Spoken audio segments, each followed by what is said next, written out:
meu filho. Obrigado. O texto sagrado diz assim, nesta minha tradução: depois sepultou Abraão a Sara, sua mulher, na caverna do campo de Macpela, fronteiro a Manre, que é Hebrom, na terra de Canaã. E assim, pelos filhos de Et, se confirmou a Abraão o direito do campo e da caverna que nele estava em posse de sepultura. Agora o capítulo 25, o verso de número 9.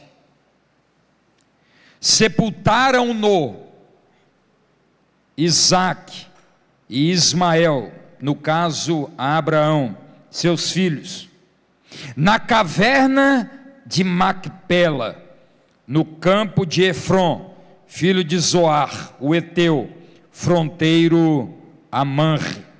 Agora vai lá no capítulo de número 49, versos 29 e 30. Depois lhes ordenou, dizendo: eu me reúno ao meu povo, sepultai-me com meus pais, na caverna que está no campo de Efron, o Eteu, na caverna que está no campo de Macpela, fronteiro a Manre, na terra de Canaã, a qual Abraão comprou de Efron, com aquele campo em posse de sepultura. Eu quero tratar com os amados irmãos nesta noite sobre o tema: a caverna de Macpela não é o seu destino final. Depois da morte de Sara, verso 1 do capítulo 23, depois que Sara morre, Abraão não tem um palmo de terra na terra que Deus mesmo prometeu dá-lo. Ele não tem um palmo de terra. E ele vai aos filhos de Et e pede para comprar um terreno para poder sepultar a sua esposa. Mas Et diz: tu és príncipe de Deus, você não precisa comprar, você pode escolher. E ele foi então a Efron, mas de maneira bem sutil, este homem diz: como eu não te daria um lugar para sepultar a tua própria esposa?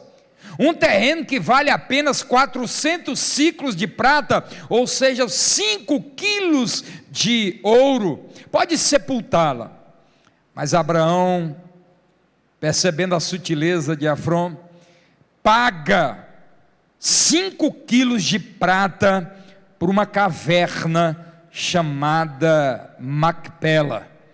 E é nesta caverna que não só Sara é sepultada, o próprio Abraão vai ser sepultado na caverna de Macpela, Isaque, seu filho, vai ser sepultado na caverna de Macpela, e Jacó, seu neto, vai também ser sepultado na caverna de Macpela.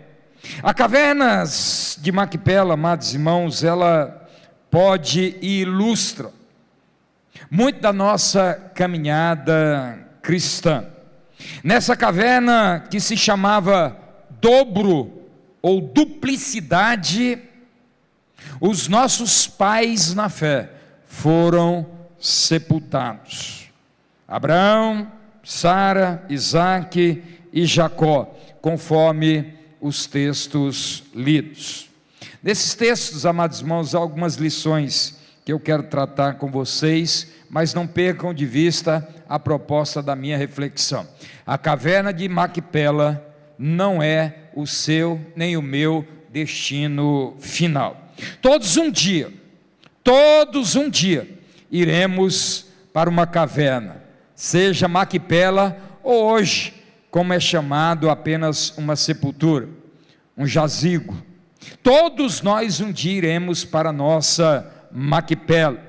Todos nós iremos para a sepultura, porque diz a palavra do Senhor: do pó viemos, ao pó voltaremos. Todos nós temos um encontro com a morte, que pode ser anunciada, como pode não ser anunciada, como foi o caso que todos nós fomos surpreendidos hoje com a morte do seu Orejana pai, de nosso amado irmão Marcão.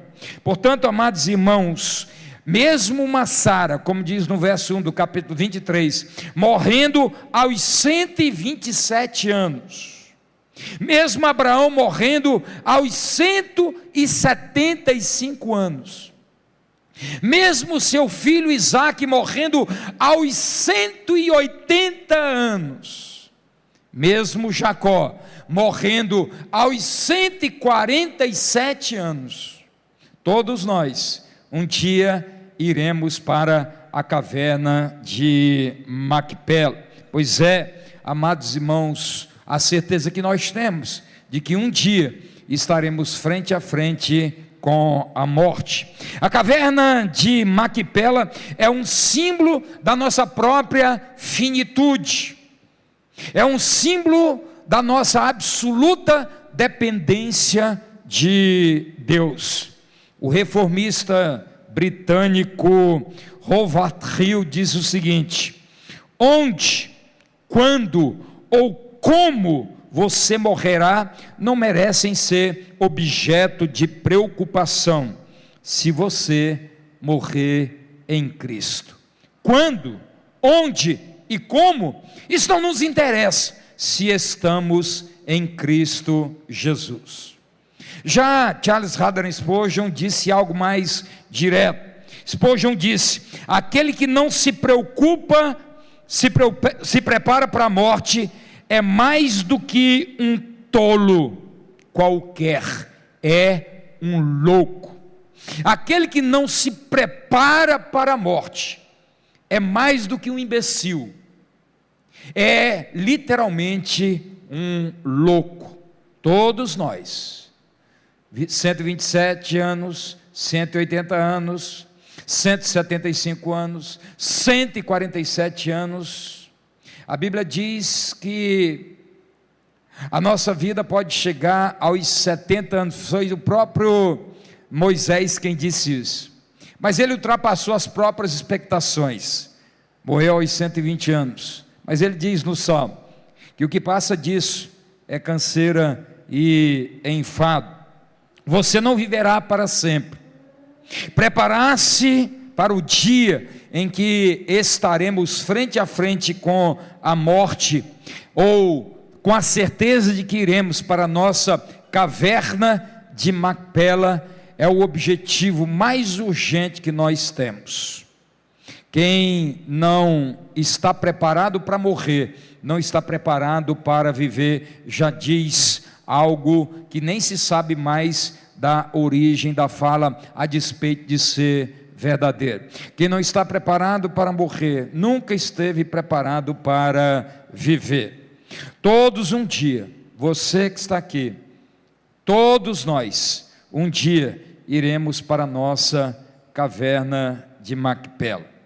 Mas há uma coisa interessante, no texto que eu li, você vai ver que Sara foi sepultada na caverna de Macpela, Abraão foi sepultado na caverna de Macpela, Isaque foi sepultado na caverna de Macpela, Jacó foi sepultado na caverna de Macpela.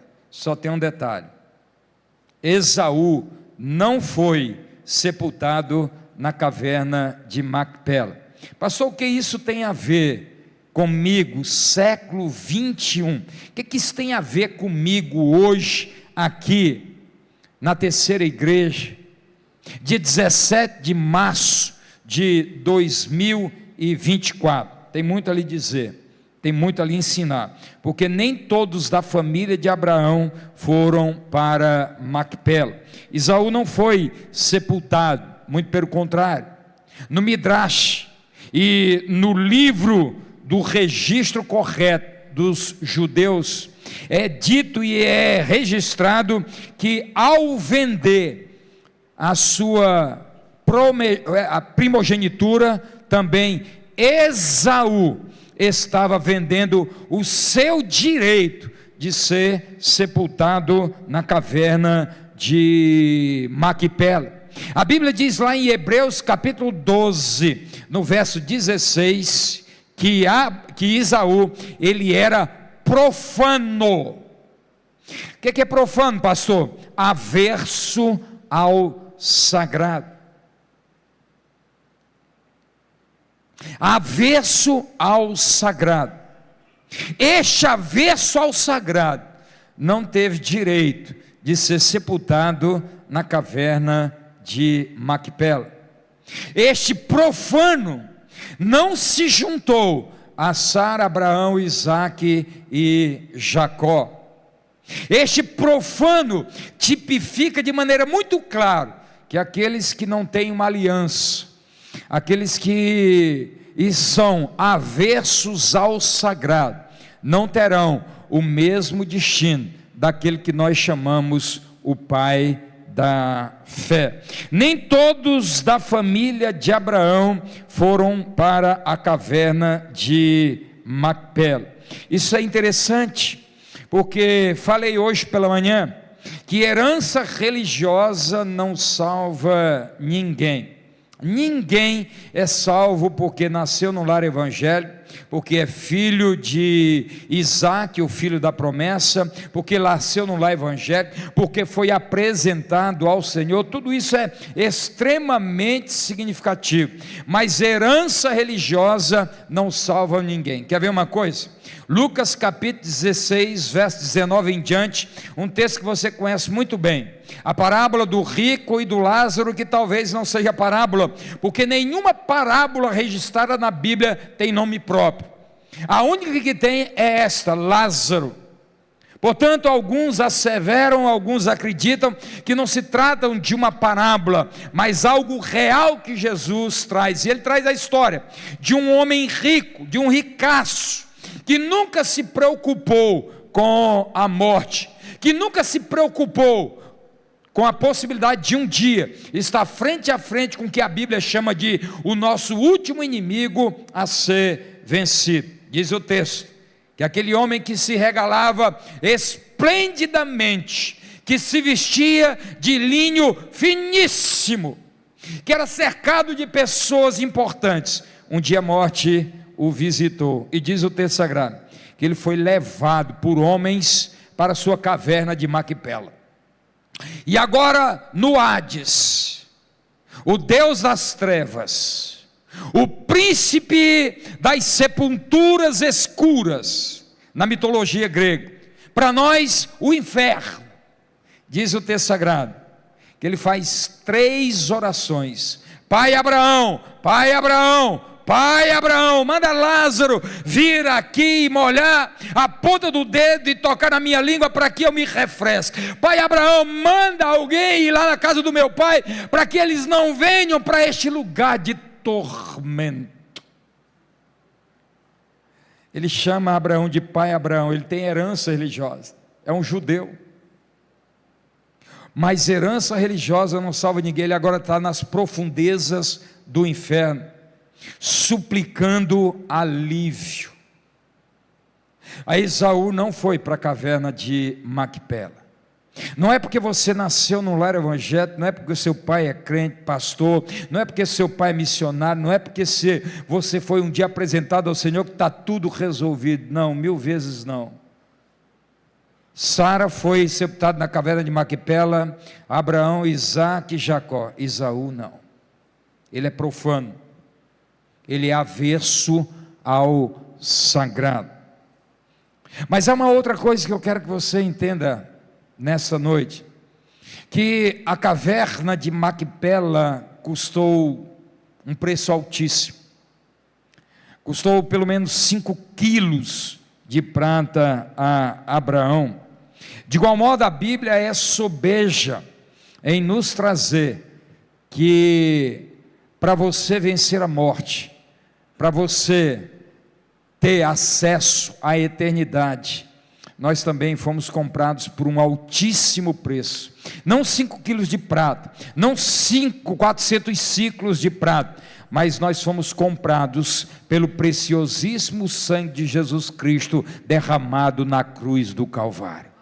Isso vai ser sobejamente tratado por Paulo, 1 Coríntios capítulo 6, verso 20, 1 Coríntios capítulo 7, verso 23, você vai ver isso sobejamente colocado em Atos capítulo 20, verso 28, que o sangue de Jesus Cristo, o unigênito Filho de Deus, foi o preço pago para que eu e você não tenhamos a nossa capela de Macpela como nosso destino final.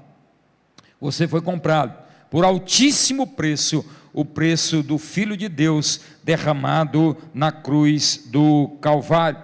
1 de Pedro 1,18 vai dizer que não foi mediante valores perecíveis como a prata e o ouro que fostes resgatados, mas pelo preciosíssimo sangue de Jesus Cristo.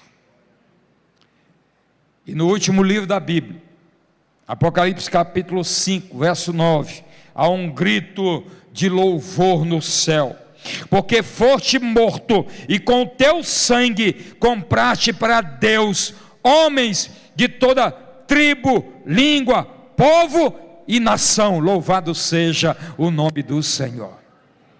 O nosso resgate foi comprado por um preço altíssimo, sangue de Jesus Cristo. Não barateie, como disse Dietrich Bonhoeffer, o mártir da Segunda Guerra Mundial, que foi enforcado poucos dias antes da guerra terminar, porque não se sujeitou a Hitler e ao seu regime. Bonhoeffer escreveu um livro chamado Discipulado, e nesse texto ele trata da maneira como alguns barateiam a graça.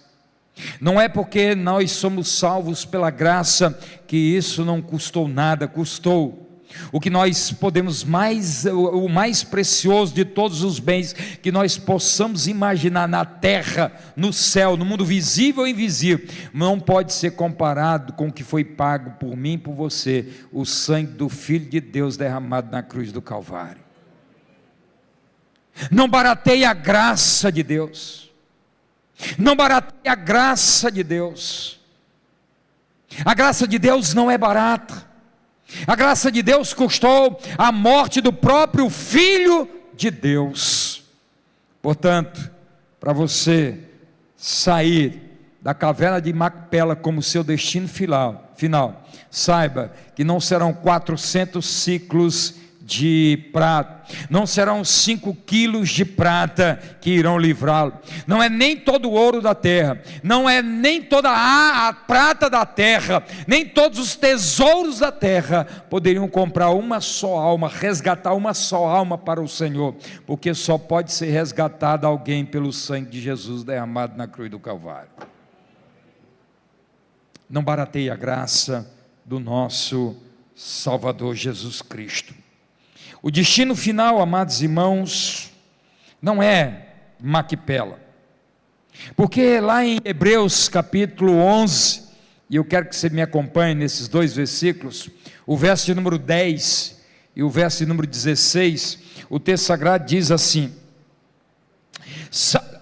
diz que Abraão, ele não aguardava uma cidade construída por mãos humanas, mas uma cidade construída pelo próprio Senhor, pelo próprio Deus. Paulo vai estender esse conceito com palavras mais agudas lá em Gálatas capítulo 7, versos de 7 a 9 e o 26 que eu leio com os amados irmãos.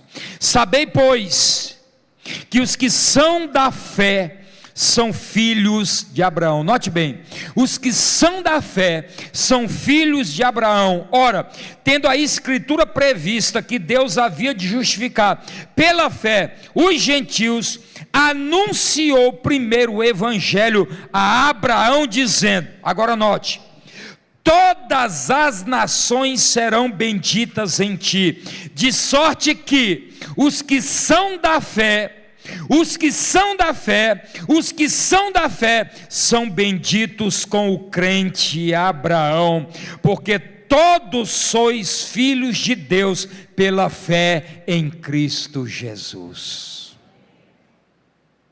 Está cheio de gente dizendo que é filho de Deus. Só tem uma maneira de nós nos tornarmos filhos de Deus, pela fé em Cristo Jesus. Portanto, amados irmãos, o destino final, tanto de Abraão como de Sara, aliás, Sara em Gálatas, ela vai ser uma alegoria da nova aliança. Tanto Sara, como Abraão, como Isaac, como Jacó, o destino final não foi a caverna de Macpela, assim como também não é o seu destino final a caverna de Macpela. Você vai perceber, amados irmãos, que foi prometida a Abraão a terra de Canaã. Eu acho interessante porque você já deve ter ouvido aquela música, que aliás tem uma melodia muito bonita, que diz: eu não morrerei até ver as promessas de Deus se cumprindo. O Senhor disse para Abraão de que ele seria possuidor de Canaã, e o que ele conseguiu até a sua morte foram alguns palmos de terra em uma caverna chamada de Macpela. Mas pela fé, como diz lá em Hebreus capítulo de número 11, Abraão não só se sentiu possuidor, mas toda a sua descendência possuiu Canaã. E diz a palavra do Senhor que Abraão era um peregrino. Ele era um peregrino como nós somos peregrinos, como diz Pedro na sua primeira carta. Nós somos peregrinos, nós estamos de passagem, nós estamos no mundo, mas não somos do mundo, nós apenas estamos de passagem. Nós não estamos aguardando uma cidade construída por homens, nós não acreditamos numa filosofia, nós não somos pós-milenistas que acreditamos um mundo tão bom, mas tão bom, que quando se tornar um céu na terra, Jesus virá. Não, o que nós entendemos é que a degradação moral, a degradação espiritual será tão grande, que as pessoas passarão a terem nojo de ouvir a palavra de Deus, não conseguirão ouvir a palavra de Deus, estarão mais atentos às doutrinas de demônios do que a palavra de Deus. Não há nenhuma intenção do Senhor em nos isentar desta realidade, muito pelo contrário,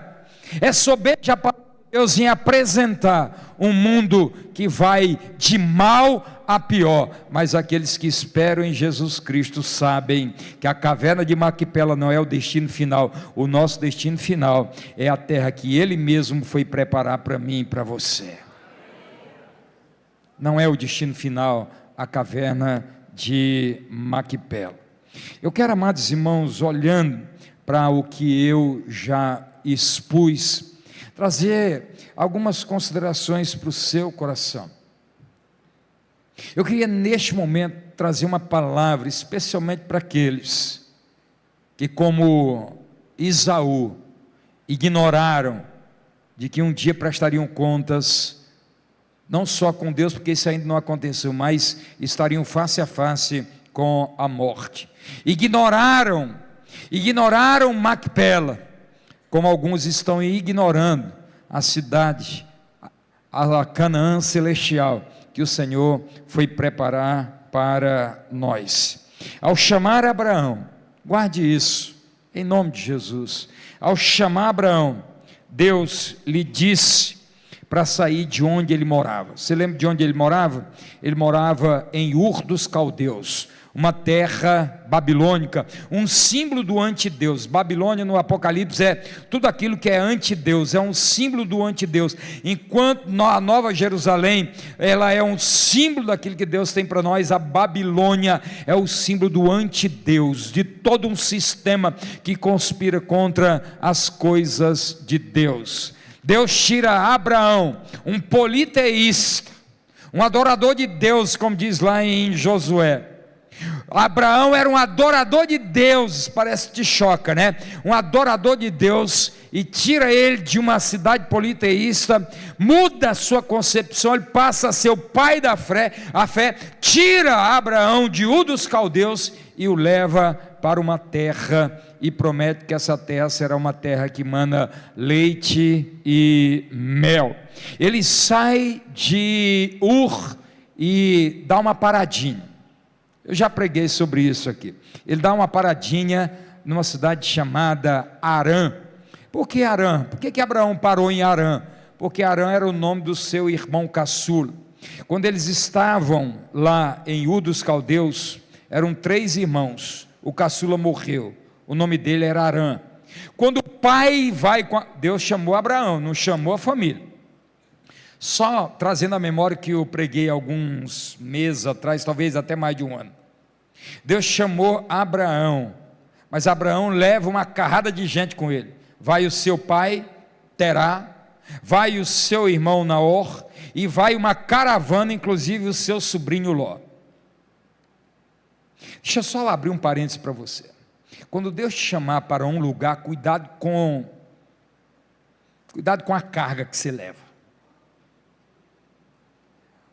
Cuidado com as companhias que vão contigo. Sabe por quê? Porque agora, quando ele chega em Harã, ele paralisa. Ele para em Harã. Capítulo de número 11 e 12 de Gênesis. Ele para em Harã. Sabe por quê?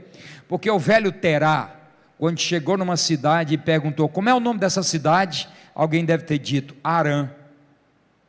E as lembranças foram muito fortes. Assim como alguns que estão presos em lembranças do passado, Terá ficou preso em Harã.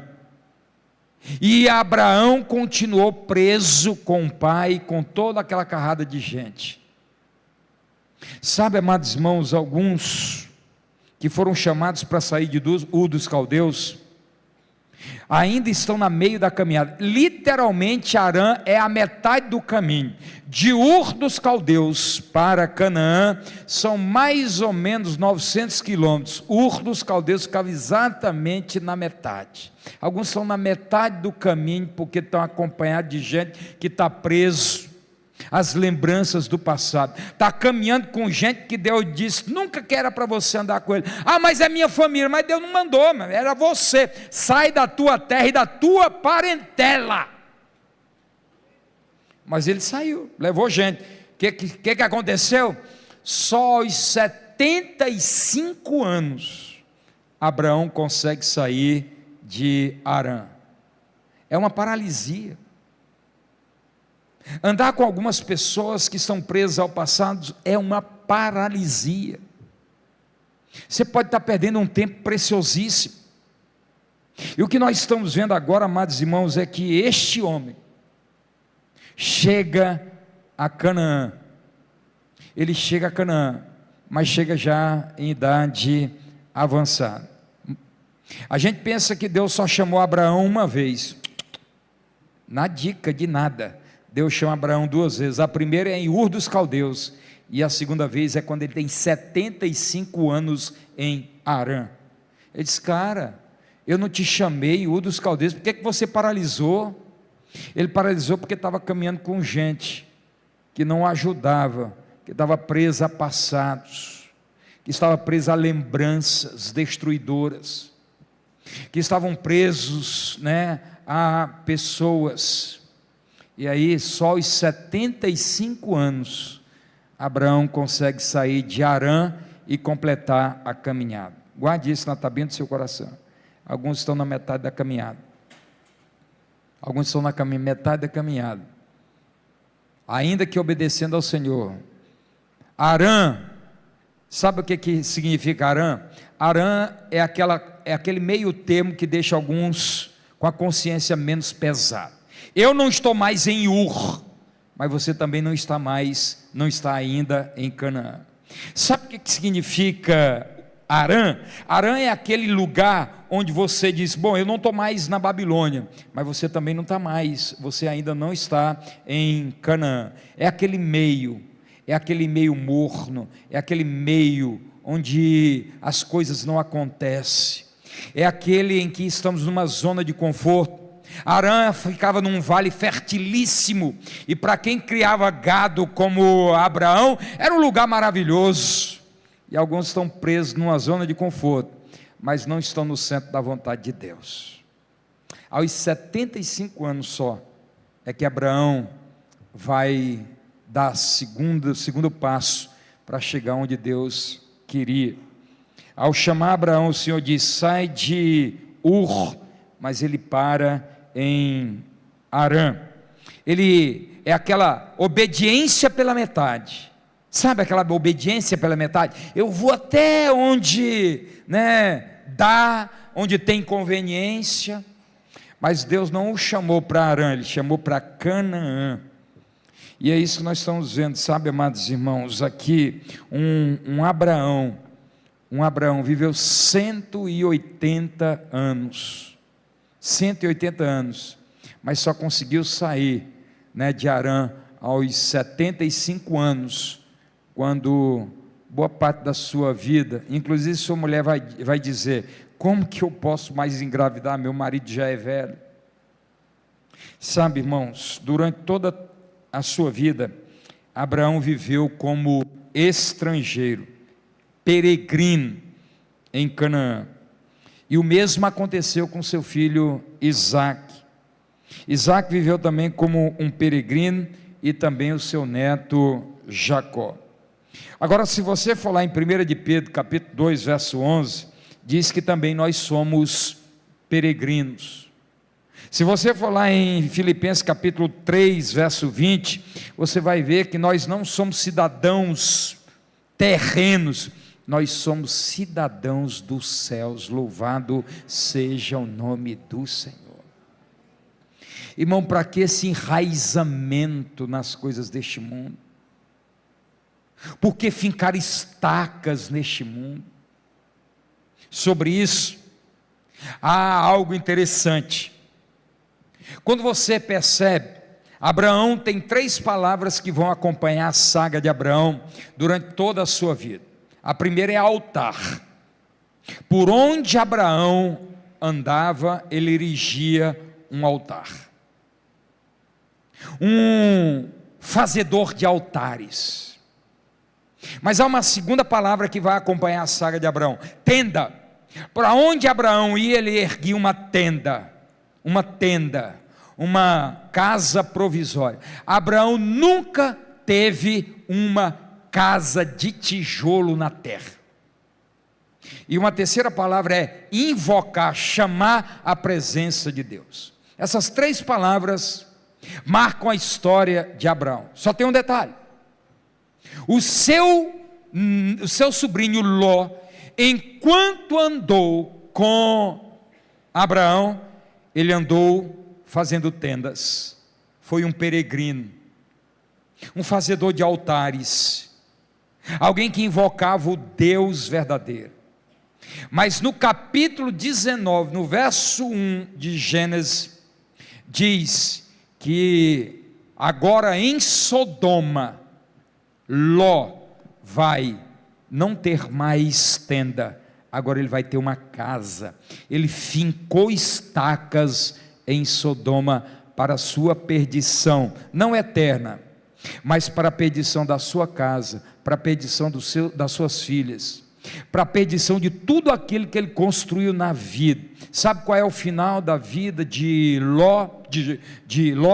É numa caverna, com 2 filhas que o embebedam e dele engravidam, e dessas 2 gravidez, surgem 2 nações que serão para sempre inimigas do povo de Deus: os amonitas e os moabitas. Não vale a pena, amados irmãos, nós fincarmos estacas neste mundo. Nós não somos deste mundo. Como disse Paulo aos Colossenses capítulo 3, verso 1: buscai e pensai nas coisas que são do alto, onde Cristo está assentado à destra de Deus. É nisso que deve estar o nosso pensamento. É nisso que deve estar a nossa expectação, com o céu, com a nossa eternidade.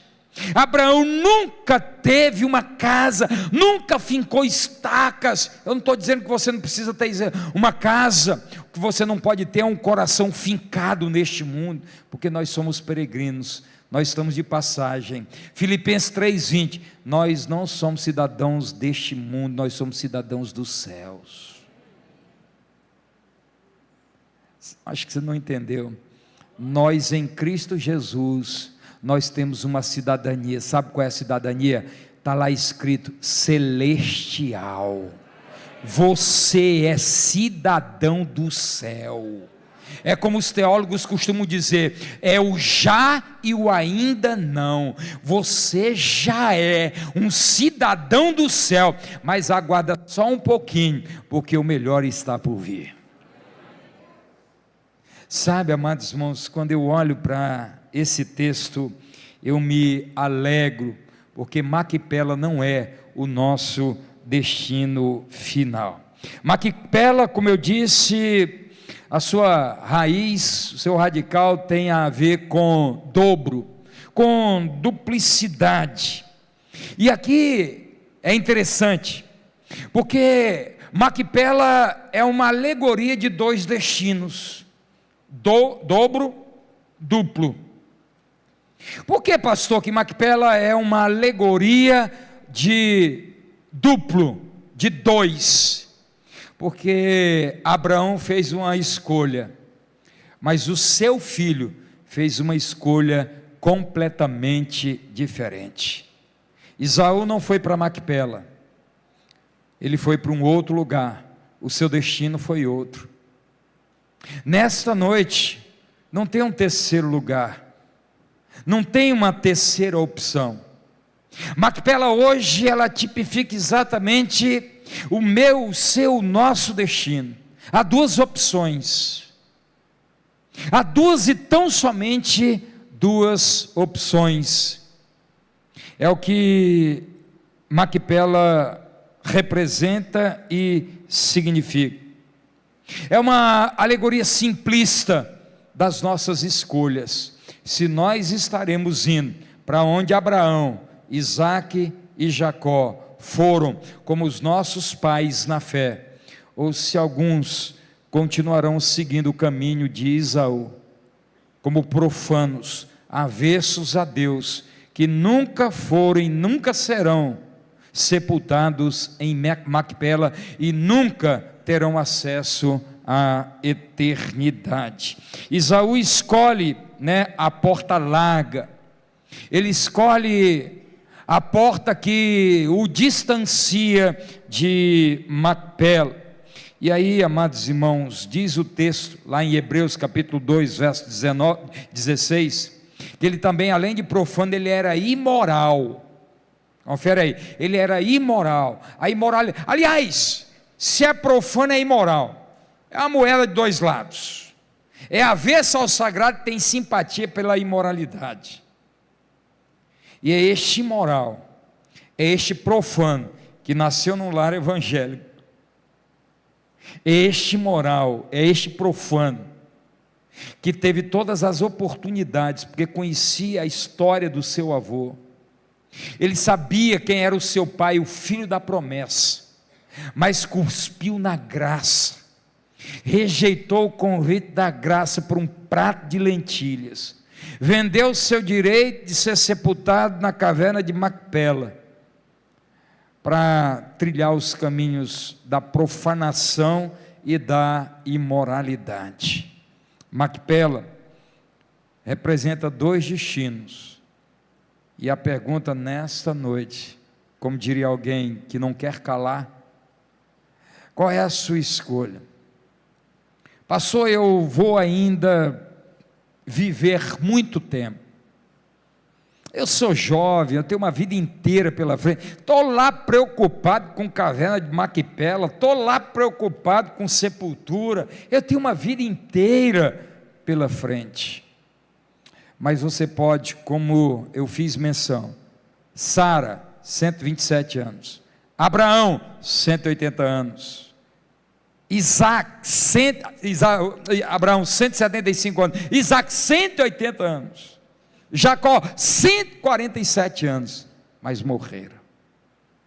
Matusalém, quase 1000 anos, morreu também.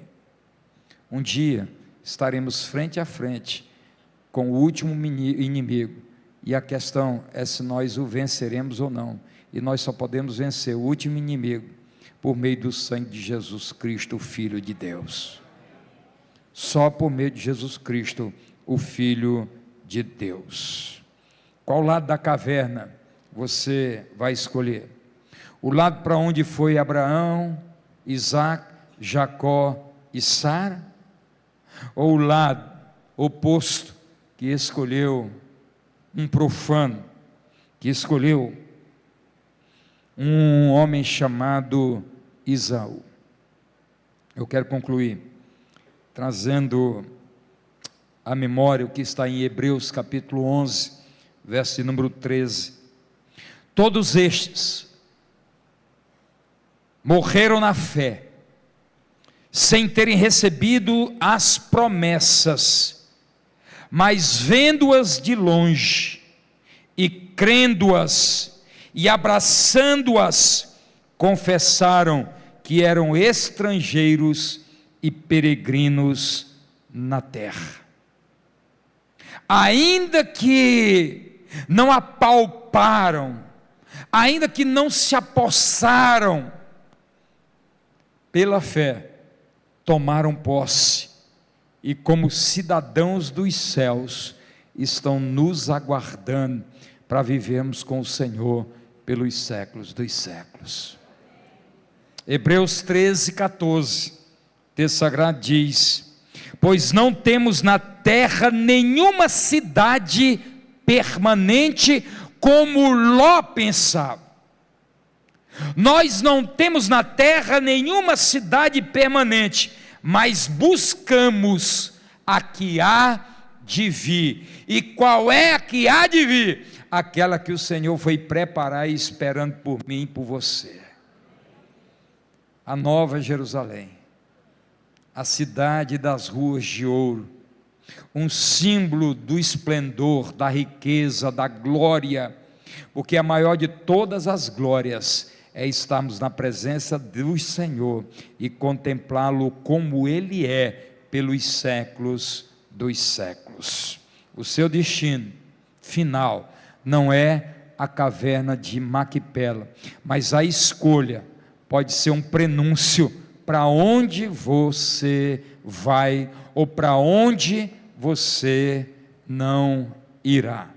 Como disse, trazendo de volta ou trazendo à memória o que disse Spurgeon: aquele que não se prepara para a morte é mais do que um tolo qualquer, é um louco. Abraão se preparou, Sara se preparou, Isaac se preparou. Havia um lugar preparado para eles, havia um lugar que foi comprado por preço alto, e mais do que uma caverna, mais do que Maquipela, hoje eles estão na presença do Senhor, esperando a segunda ressurreição, e esperando o dia em que eles também ouvirão do próprio Deus, dizendo: vinde benditos do meu Pai, recebei por herança o reino que está preparado para vocês, desde